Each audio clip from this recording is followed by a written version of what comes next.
Scaphism.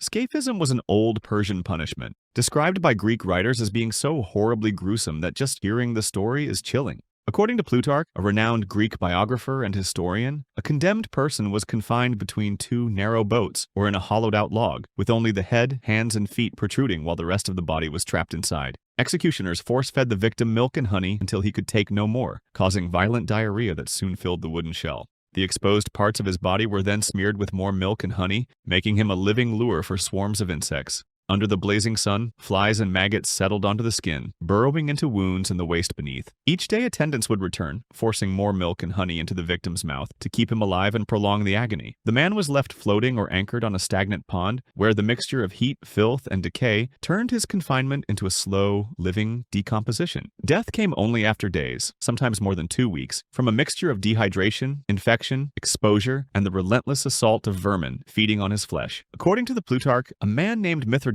was forced to endure this terrible punishment for 17 days during the reign of King Artaxerxes II. Although historians debate if the story is entirely true, the account of Scaphism is still remembered as one of history's most gruesome examples of torture, designed to slowly turn a living man into decay and ruin.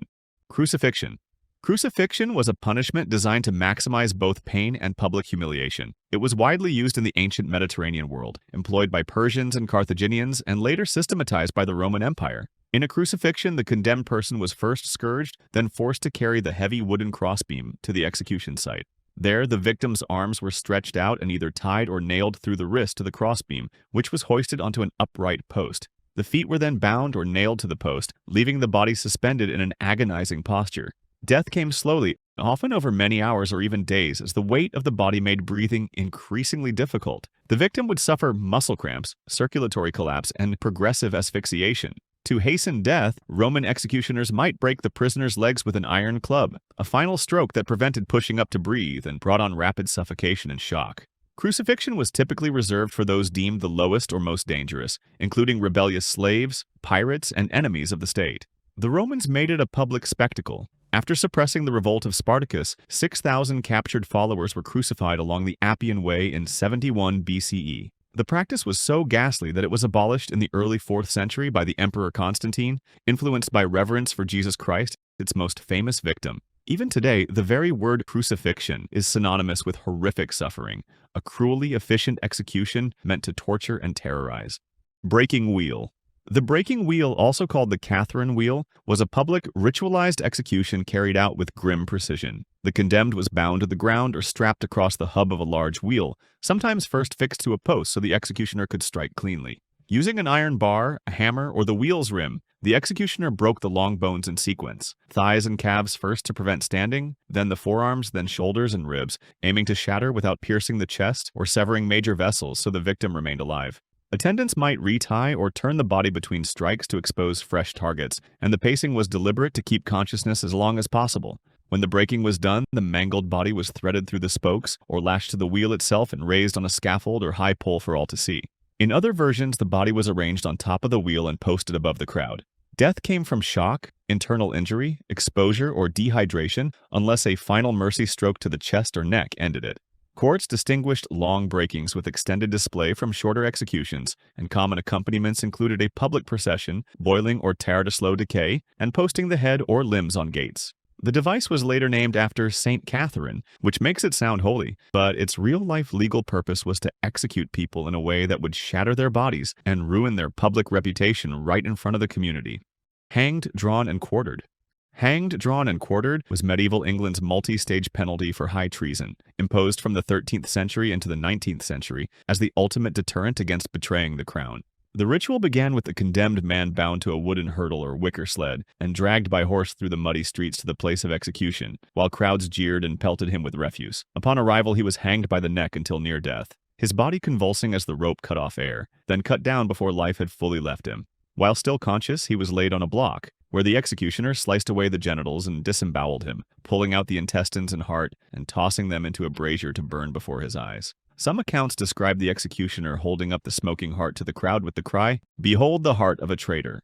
Finally, the head was severed with an axe, and the body divided into 4 parts, Each quarter was boiled in pitch to slow decay and then displayed on city gates, bridges, or towers as a warning to others. By the 18th century, the full brutality of the sentence was rarely enacted on the living, and in 1870 Parliament abolished the punishment altogether. Yet its memory endures as one of history's most elaborate and dreadful choreographies of public terror. A punishment meant not merely to kill, but to utterly disgrace and destroy.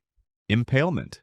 Impalement was a method of execution that turned the human body into its own instrument of torment, and its procedure was brutally systematic from start to finish. The victim was first restrained and stripped, then a stake or long pole was prepared, sometimes rounded or blunted and greased to slow bleeding and avoid puncturing vital organs. In the most agonizing longitudinal form, the point was introduced through the rectum or groin and guided upward inside the body, with assistants pulling the legs and torso, so the pole tracked along soft tissue rather than piercing the heart or major vessels. The shaft might emerge at the shoulder, chest, or neck, after which the body was bound in place with ropes or hooks and the stake set upright so the victim's weight settled downward, tightening flesh around the wood. Pain was constant and multifold, from internal tearing and muscle spasm to exposure, thirst, and infection. Breathing grew shallow as the chest tightened and nerves fired in waves, and consciousness could flicker for hours or, in carefully staged cases, far longer.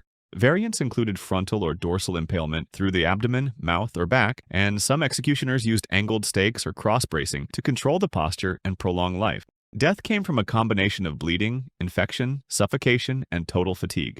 After death, the body was usually left displayed high up on the stake, which was driven deep into the ground to be eaten by birds and exposed to the weather as a public warning. Though practiced in different eras and places, from the ancient Near East to early modern Europe, impalement's defining character was not where it occurred, but how it was engineered to maximize duration, spectacle, and the slow collapse of the body around a single unyielding point. Lingchi. Lingchi, also known as death by 1,000 cuts, was a form of execution that terrorized imperial China for centuries. Attested from around the 10th century and lasting until its abolition in 1905, this punishment was reserved for the most heinous crimes such as high treason or the murder of one's parents, offenses the state saw as deserving of utmost humiliation. The condemned person was tied to a wooden frame in a public square, surrounded by officials, soldiers, and spectators. The executioner began by slicing away small portions of flesh from the chest, arms, and thighs, following a prescribed sequence. Early cuts were often shallow and non-lethal, intended to prolong agony and spectacle. Some records describe between 100 and several hundred incisions, the executioner pausing between strokes to ensure the victim remained conscious. Toward the end, larger cuts were made to the limbs and torso before the throat was finally slit, or the heart pierced with a knife, ending the ordeal. In later centuries, drugs or wine were sometimes administered beforehand to dull awareness, though this mercy depended on circumstance. Beyond the physical torment, Lingchi carried a profound moral and spiritual stigma. In Confucian ethics, to die with the body mutilated was the ultimate dishonor, preventing a whole return to one's ancestors. Thus, the punishment was meant not only to kill, but to obliterate a person's dignity and legacy.